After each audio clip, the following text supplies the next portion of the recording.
Today we're looking at notes O-1, applications with right triangles. So instead of being given two sides, you'll be given one side and one angle. You'll still be finding a missing side, but you won't have enough information to use Pythagorean theorem because you'll only be given one, not two sides like previous. So to find the missing side, you will use whatever trig function you think is most appropriate.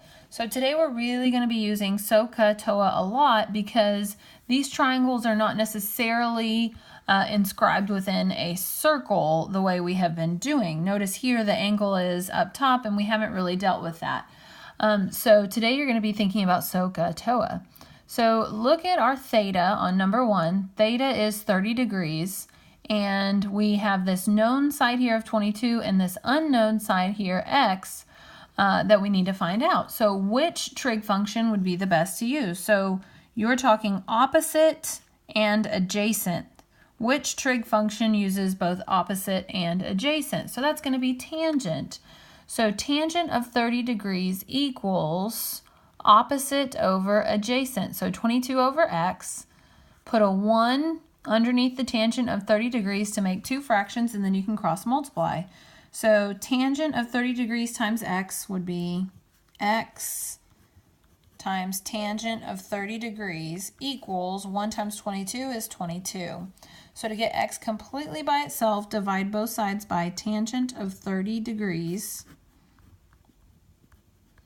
And then in your calculator, make sure that your mode is on degree. Mine is. And then I typically like to use the alpha y equals key. You'll see why it kind of is pesky this time. So if you do 22 over tangent of 30 degrees, what happens is it makes it into this large fraction, which I don't want. So if you get that kind of answer, you'll have to go math, arrow down for decimal, and hit enter. Remember 3 decimal places, so it'd be 38.105. And we don't know what it's talking, inches, feet, whatever, so we don't need to label the units. So just 38.105 units. All right, looking at this triangle here, look at where our theta is now. So theta of 25 degrees, and for this we're using opposite and we're using hypotenuse. So sine is the trig function that uses opposite and hypotenuse.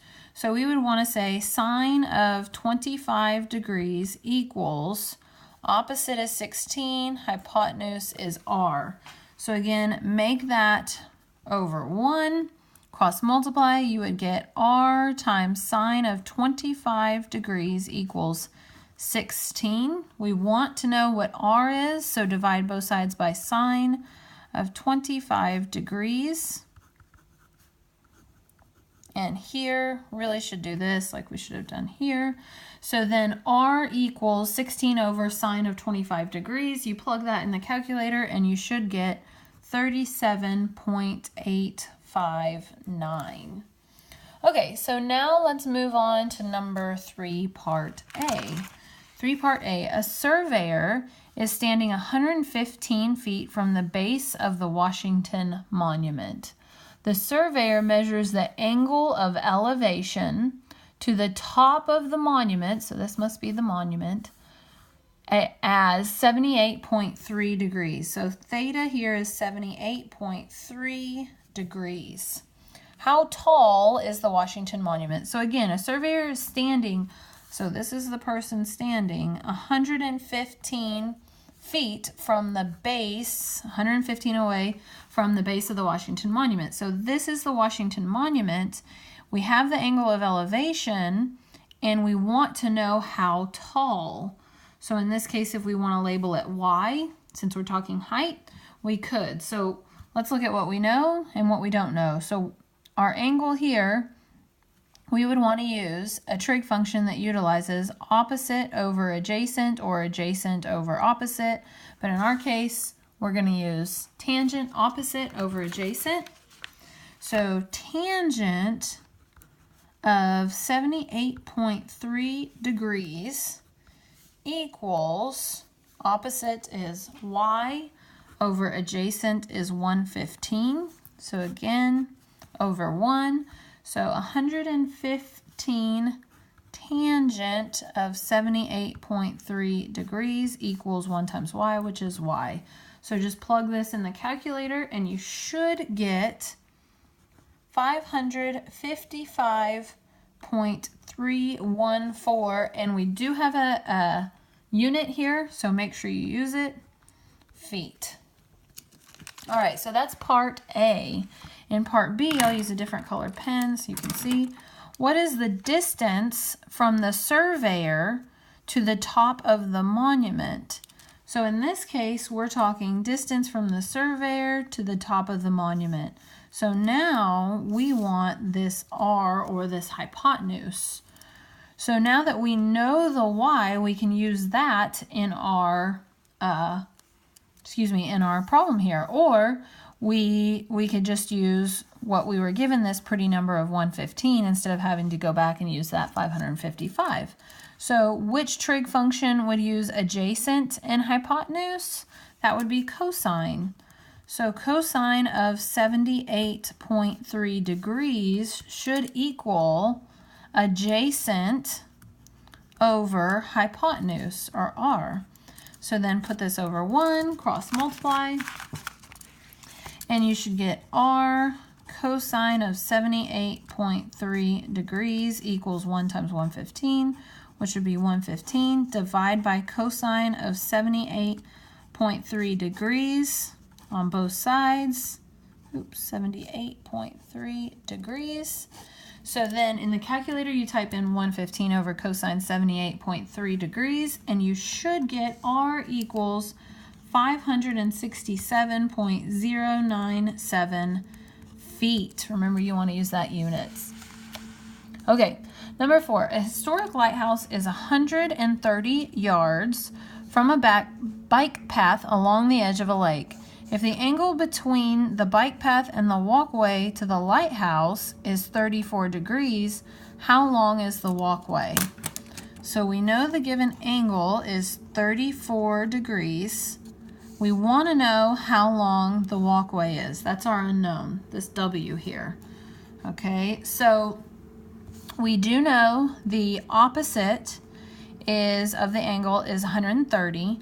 So we want the trig function that uses opposite and hypotenuse. So that's going to be sine. So sine of 34 degrees equals, opposite is 130 over hypotenuse. So we'll just use R because we've been using R. Then we're going to cross multiply. So R sine of 34 degrees equals 130. So then divide both sides by sine of 34 degrees. And you should get R equals 232.478, and now we're talking yards. Not bad so far, right? Okay, so number 5, and then we get to number 5. In traveling across flat land, you notice a mountain directly in front of you. Its angle of elevation to the peak is 28 degrees. So, in traveling across flat land, you notice a mountain directly in front of you. Its angle of elevation to the peak is 28 degrees. After you drive 9 miles closer to the mountain, the angle of elevation is 45.6 degrees. Approximate the height of the mountain. Okay, so what is the height? What is Y? So we don't have a full side here. So what we're going to have to utilize is a system of equations, because we're going to have two unknowns. We know this is 9 miles. We have no clue how long this is, so we're going to label this X, and we have no clue how long this is, Y. So we have two triangles here, so we can set up two equations because we have two unknowns. Okay, so we will set up a big triangle and a little triangle. So for the big triangle, okay, the whole big triangle, we want to know Y. We need to utilize Y and we need to utilize X. So we're going to say we're not dealing with r at all. So we can deal with opposite over adjacent, so tangent. So tangent of 28 degrees equals opposite y over adjacent. What's the distance, this whole distance here? Well, we don't know exactly, but we do know it's 9 plus x. Okay, so then let's set up our little triangle. Our little triangle, we know the angle here is 45 degrees. So again, we don't know the r, we just know opposite and adjacent. We're going to utilize that. Tangent of 45.6 degrees equals y over x. We have a system of equations. Two equations, two unknowns, x and y. I would like to use the substitution method. We can pretty easily get y by itself in this equation here. So let's do it. So cross multiply, you'd get x tangent 45.6 degrees equals y. Substitution method, substitute this where you see y here. So algebra 2, tangent of 28 degrees equals x times tangent of 45.6 degrees. And then over 9 plus x. Now notice I only have a single variable in this now. I no longer have y, so I can solve for x. So again, I'm going to put this over 1, cross multiply. So this tangent needs to distribute to both terms here in the denominator. So 9 tangent 28 degrees plus x times tangent 28 degrees equals, 1 times this is just this, x tangent 45.6 degrees. This should remind you a lot of when we were working with inverses. We have x in both of these terms. We want all the terms with x inside it on one side of the equal sign, and we want all the terms that don't have x in them on the other side of the equal sign. So this is going to be x tangent 28 degrees minus x tangent 45.6 degrees equals negative 9 tangent 28 degrees. Factor out that x, so x tangent 28 degrees minus tangent 45.6 degrees equals negative 9 tangent 28 degrees. Now this looks like a hot mess, but it is solvable in the calculator if we divide both sides by tangent 28 degrees minus tangent 45.6 degrees. So divide the right side by tangent 28 degrees minus tangent 45.6 degrees.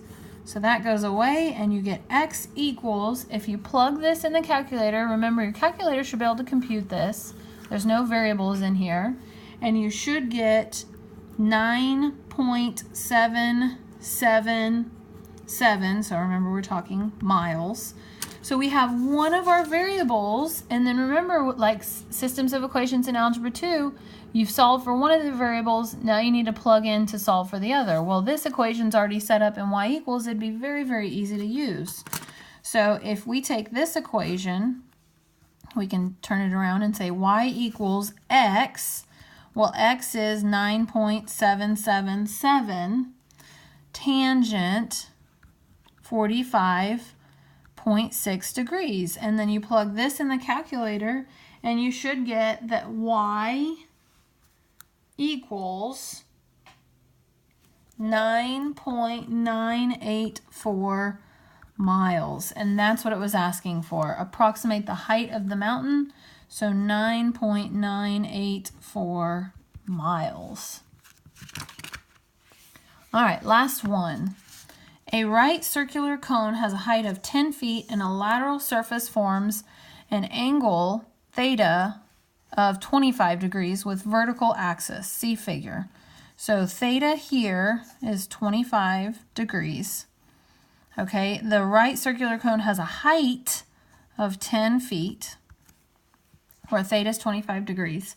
Use this information to approximate the area of the circular base of the pile. Area of the base is equal to pi r squared. So we need to know what r equals. Okay, so round to the nearest square foot. All right, so if we don't know what r is, which trig function can we use? So we're talking opposite over adjacent, so tangent. Tangent of 25 degrees equals r opposite over adjacent 10. So put this over 1. So 10 times tangent of 25 degrees equals r. Put that in the calculator, you get r equals 4.663, and then you must plug into the formula for the area, which would be area equals pi r squared, so 4.663 squared. So you plug that in the calculator, and for your final answer, it says to round to the nearest square foot, it would be 68 square feet.